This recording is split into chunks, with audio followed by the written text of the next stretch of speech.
Welcome, friends. We are in Genesis chapter 25 today. I'd like to welcome each one of you to our devotional study. We are looking at the offspring of Abraham in Genesis chapter 25, and this chapter really is quite a pivotal chapter because this chapter will wrap up for us the history of Abraham, and you don't hear a whole lot more about Ishmael either really after this chapter. So as such, it's a pivotal chapter because it changes the emphasis from Abraham to his son Isaac. And this chapter covers for us approximately the last 35 years of Abraham's life. So in the first 18 verses of this chapter, we learn more about Abraham's family and about his death.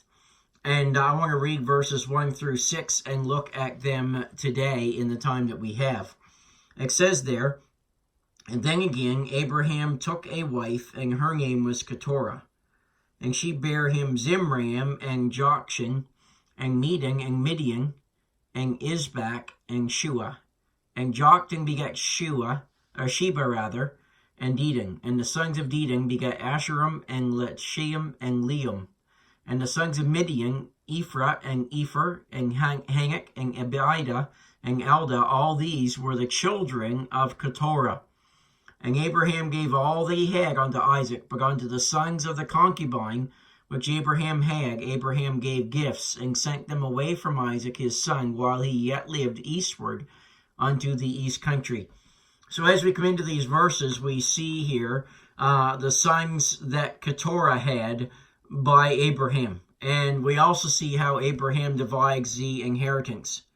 First of all, in verse 1, we see that Abraham marries Keturah, and there is a cloud over this marriage to Keturah. All the details of it we are not aware of, but Keturah was something other than just another wife. She was something other than the wife that replaced Sarah, or that he married after Sarah passed away. Because in later scripture you will find that she was put in the lower category of concubine rather than wife. In verse 6 of Genesis 25, it says, "But unto the sons of the concubines." And then also, let me just read for you very quickly, in 1 Chronicles chapter 1, and in verse 32, we find these words. It says there, 1 Chronicles 1:32, "Now the sons of Keturah, Abraham's concubine." And so, obviously, that this marriage to Keturah definitely seems to not be part of God's plan for Abraham. But we see in verses 2 through 4 Abraham's offspring by Keturah. And certainly this is amazing when you stop and think that Abraham was amazed by the fact, and he questioned God on how Isaac was going to be born, considering that he was lagging age. And we know that Isaac is born. There are at least 14 years that pass. Sarah dies. And then he marries Keturah, and then he has another whole host of children. So it goes to show how God indeed had rejuvenated his body, and that nothing is impossible with the Lord. And as we look at this list of children that Keturah had, we really know very little of many of them, with the exception of Midian. We know that Moses married into the tribe of Midian, and you see that in Exodus chapter 2, verses 16 through 21. But beyond Moses marrying into that tribe, you also know that the Midianites many times were a major thorn to the Israelites. As you go into the book of Judges, Gideon is especially remembered for driving the Midianites out of Israel when they were oppressing the Israelites during the time of the Judges. So we know that in many instances, the Midianites were a thorn in the side of the Israelite people. And once again, they came about because of Abraham's marriage to Keturah. And then in verse 5, notice these were verses 5 and 6, and we're going to look at this today. In verse 5, we see that Isaac receives the inheritance. It says, "Abraham gave all that he had unto Isaac." Now, we know that Abraham was a very wealthy man, and the distribution of his assets was of major importance, and it reflects a faithfulness to the covenant which God had established with him. If you remember correctly, back in Genesis chapter 17 and in verse 21, as God was talking about Ishmael and Isaac, he told Abraham there, he said, my covenant will I establish with Isaac. Which means that Isaac was to be the sole inheritor of Abraham's estate. And Abraham made sure that that happened before he died. And then we see in verse 6 that the other sons of Abraham received gifts. It says there, but unto the sons of the concubines which Abraham had, Abraham gave gifts and sent them away from Isaac his son while he yet lived eastward unto the east country. So there in those verses we see that a reminder that Abraham wisely took care of the dispersing of his estate while he was yet alive.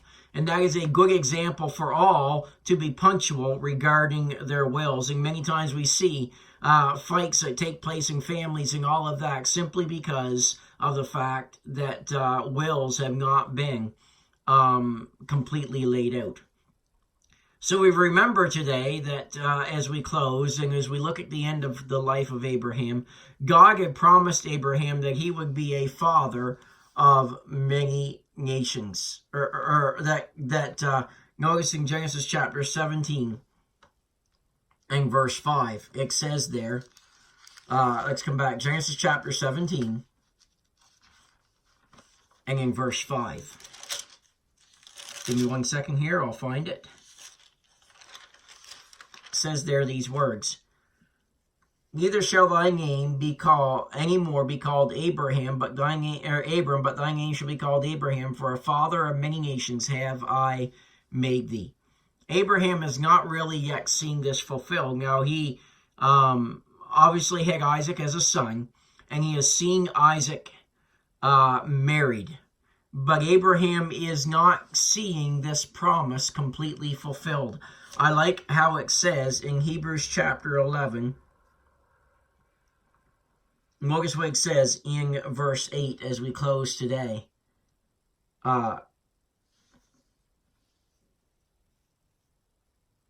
Sorry, let me just find the verse I'm looking for here. It just snuck off. Verse 13. Back in verse 12. Hebrews 11 verse 12. Therefore sprang there even of one, and him as good as dead, as many as the stars of the sky in multitude, and as the sand which is by the seashore innumerable. So here we see Isaac, the one, the only one that Abraham sees born. But notice this. These all died in faith, not having received the promises, but having seen them afar off, and were persuaded, and embraced them, and confessed that they were strangers and pilgrims in this earth. For they that say such things declare plainly that they seek a country, and truly, if they've been mindful of that country from which they came out, they might have that opportunity to have returned. So Abraham, by faith, believes God, that God will fulfill the promises that he has given to him. And friends, you and I are a people, as a people of God, need to be a people that take God at his word and believe his promises. Tomorrow as we come together, we will look at the conclusion of the life of Abraham. Have a great day.